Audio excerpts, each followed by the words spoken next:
Films are made up of sequences. Sequences are made up of scenes. And scenes are made up of shots. In the previous episodes, we analysed frame rate, camera lenses, shot size, and more. Help me, Jewish God! Help me, Allah! Ah! Help me, Tom Cruise! Now, let's talk about how these scenes are connected with scene transitions that move us through the story. See if you remember anything.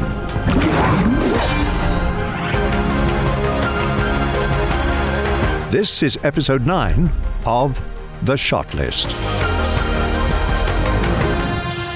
Editing transitions. We'll be examining 9 essential editing transitions, each with their own function. We'll begin with the most fundamental. I want a little production value, like some editing, transition, some music. And work our way to the more complex. Excuse me. Excuse me. As we go, we'll populate a shot list in Studio Binder as a sort of guide for the next time you are looking for the perfect transition. Before we dive into creative transitions, we first have to mention the most basic technique, the cut. A cut is an instant switch or transition from one shot to another. Who is it, Jay? It's okay, honey. It's a friend of Terry's. Or one scene to the next.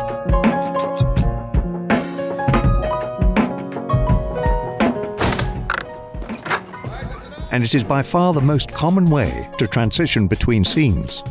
In our next episode, we'll dive deeper into the nuances of the cut and how different editors use it to enhance the storytelling of a scene. The way we cut that, if you look at that sequence, you'll see it's very jaggedly cut in order to accentuate the violence of the breaking of the glass.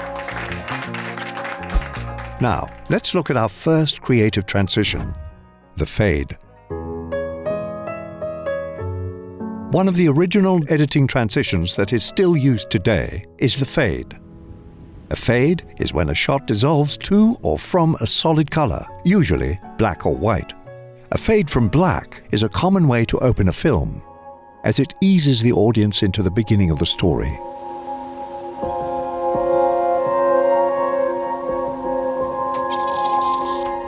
Blake,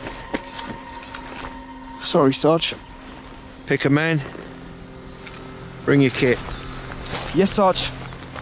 A fade to black can give a gradual sense of closure at the end, like opening and closing a book. But what about fades in the middle of a film? And you will know my name is the Lord when I lay my vengeance upon thee.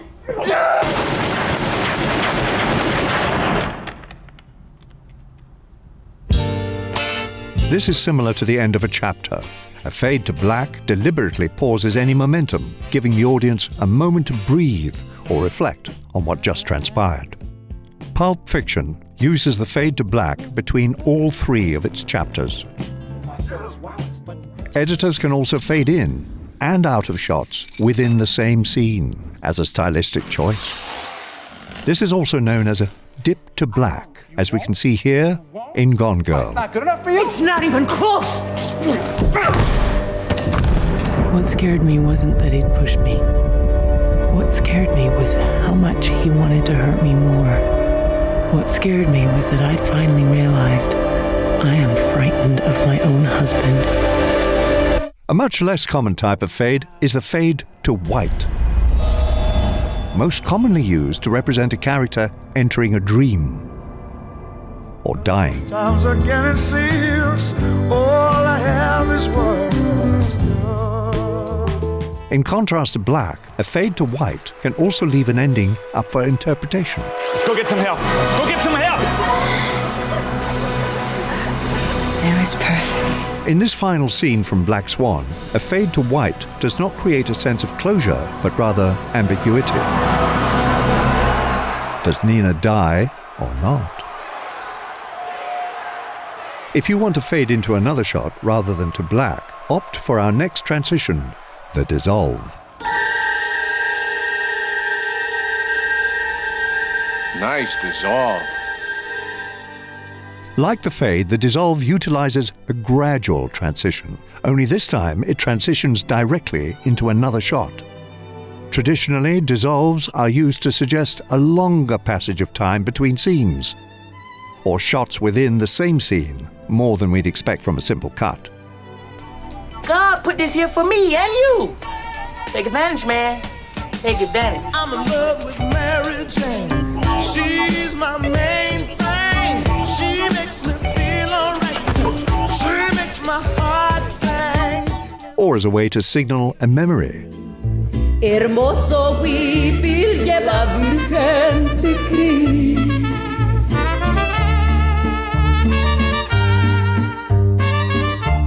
Or a dream.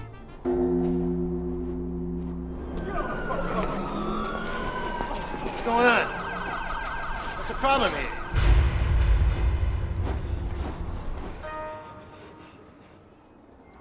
Some filmmakers utilize the dissolve to create a hybrid moment between the two scenes.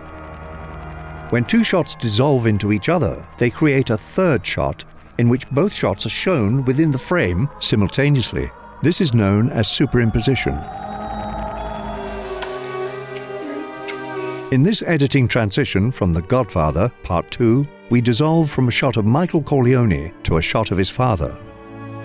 This dissolve creates a comparison between them and the parallels of their lives.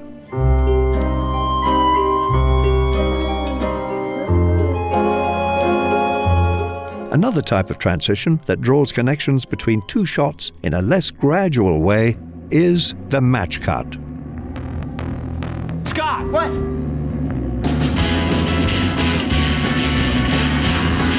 A match cut is any transition, audio or visual, that uses elements from the previous scene to match similar elements in the next. These could be shapes, compositions, colors, movement, or sound.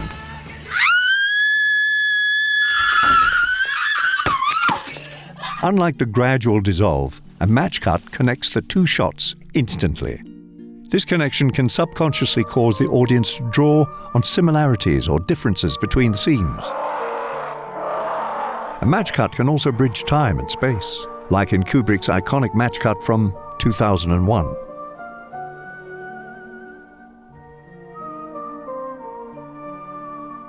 When match cutting between faces, the assumption is that we're seeing the same person at 2 points in their lives. In this scene from Pirates of the Caribbean, a large jump in time is bridged together by a match cut. This match cut accomplishes story and character beats at once. It lets us know that this is the same character, that we're now years ahead in the story, and that Elizabeth is still fascinated with pirates. The combination of a match cut and a dissolve becomes a match dissolve. This type of transition fulfills all the same functions as a match cut, but smooths over the abrupt cut. We still get the progression of time, or create meaningful connections. In Toy Story 2, Jessie is beaming with light and love for her owner, Emily. And we know this because her face match dissolves into the sun. Next up, an old-fashioned technique that used to be created in camera, the iris.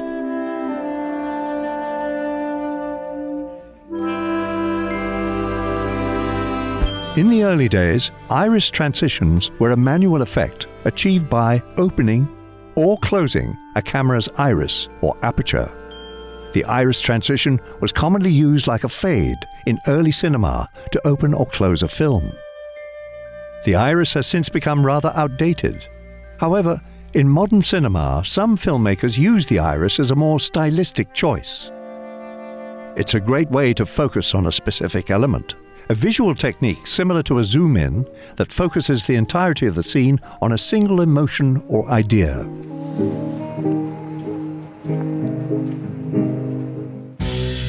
Consider this moment from The Departed.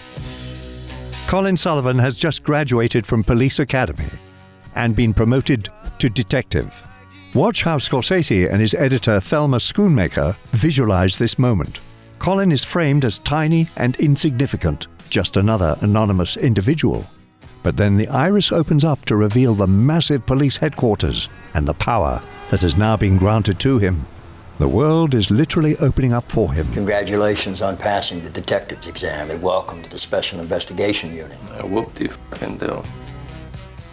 While the iris transition uses a circular shape, our next transition also uses lines and shapes to switch between shots. A wipe transition is when shot A is replaced with shot B as it moves or wipes into frame from a specific direction, like up, down, left, right, or diagonal. Perhaps most notably, the wipe transition is used throughout the Star Wars franchise. This is madness. Which itself is a tribute to the Flash Gordon serials and Kurosawa films like Hidden Fortress that inspired Lucas's space opera. Wipes can also come from various shapes, such as a star. Okay, from here we star wipe to a glamour shot of Flanders paying his bills. Then we star wipe to Flanders brushing his... Dad, there are other wipes besides star wipes. Motherfucker, get up! Or clock. My goal is to throw for 4,000 or 5,000 yards, whichever comes first. Better get ready to be famous, Albuquerque! Like the iris, wipe transitions are a bit old-fashioned, but would be ideal if your goal is a more vintage look. Know about you and your business! Call me now! A wild and expressive musical like the Rocky Horror Picture Show uses a variety of wipes that blend seamlessly into its campy aesthetic. It's just a jump to the left. With your hands on your hips. It's just a jump to the left. These days, most wipe transitions are used ironically for purely comedic purposes, but the concept has evolved into our next option, the passing transition. The passing transition, or pass-by effect, has a moving character or object to transition to the next scene.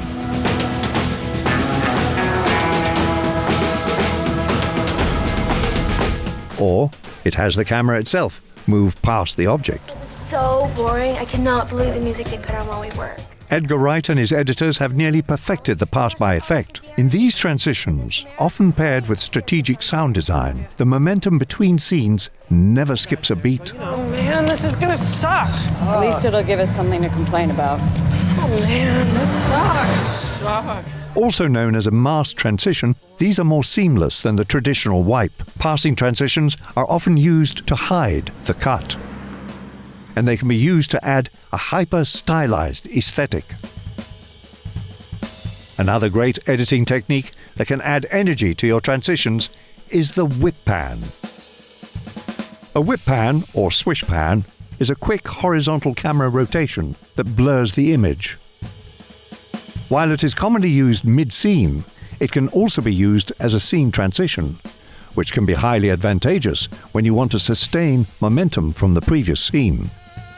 Consider this montage in Boogie Nights. Perfect timing.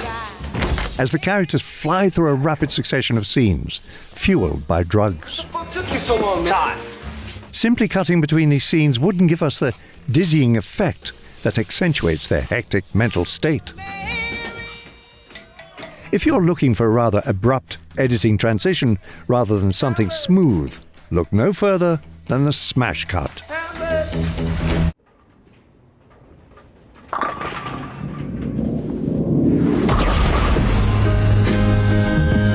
A smash cut is a sharp, abrupt cut from one scene to another using high contrast in both visuals and audio. That's a good trick.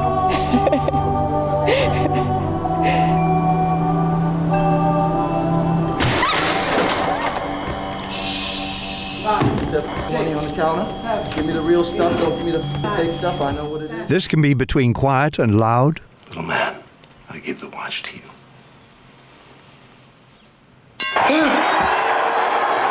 Between chaotic and still.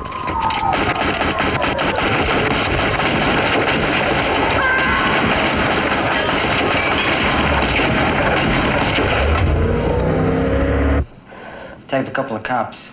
Smash cuts are typically used to shock or jolt the audience, like in The Shining. I didn't think it's gonna be this big, did you? No.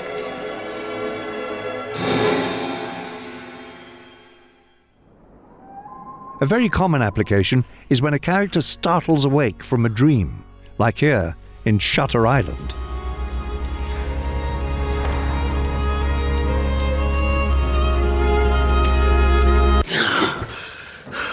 Smash cuts are also commonly used for comedic effect. Transitioning between two contrasting scenes is a great way to punctuate a moment.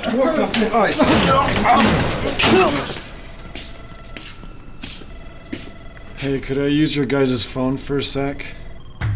The smash cut uses both visuals and audio while transitioning, as do our final techniques, J cuts and L cuts.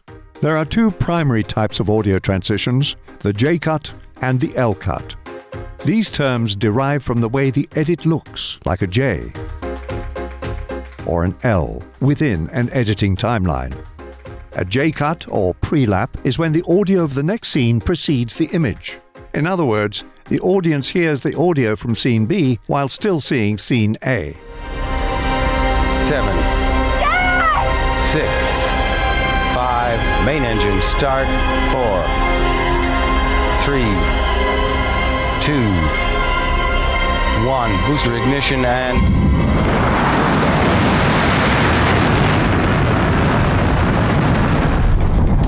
J-cuts are commonly used in dialogue, but they can also be used when transitioning to a flashback or memory, such as in this scene from Saving Private Ryan. Before we see images of Normandy, we hear the waves crashing on the beach, creating a bridge to the past.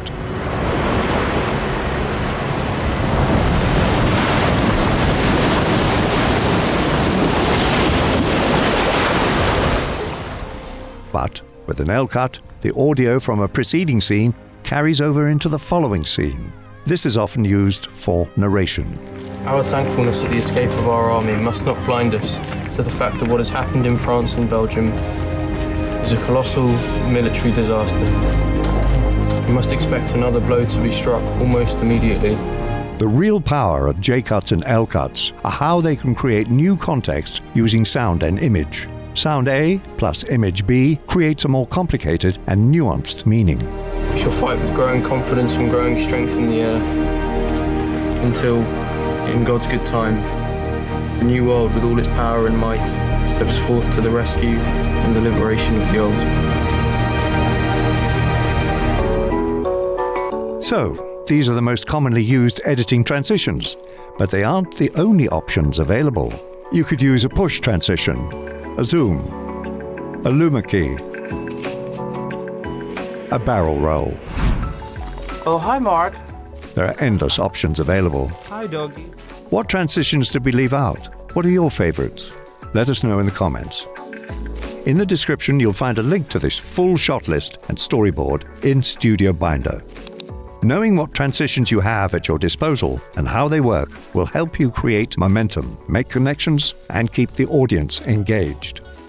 In the next episode of this series, we'll explore the most fundamental editing techniques used within a scene and how nuanced a simple cut can be to tell a cohesive and immersive story.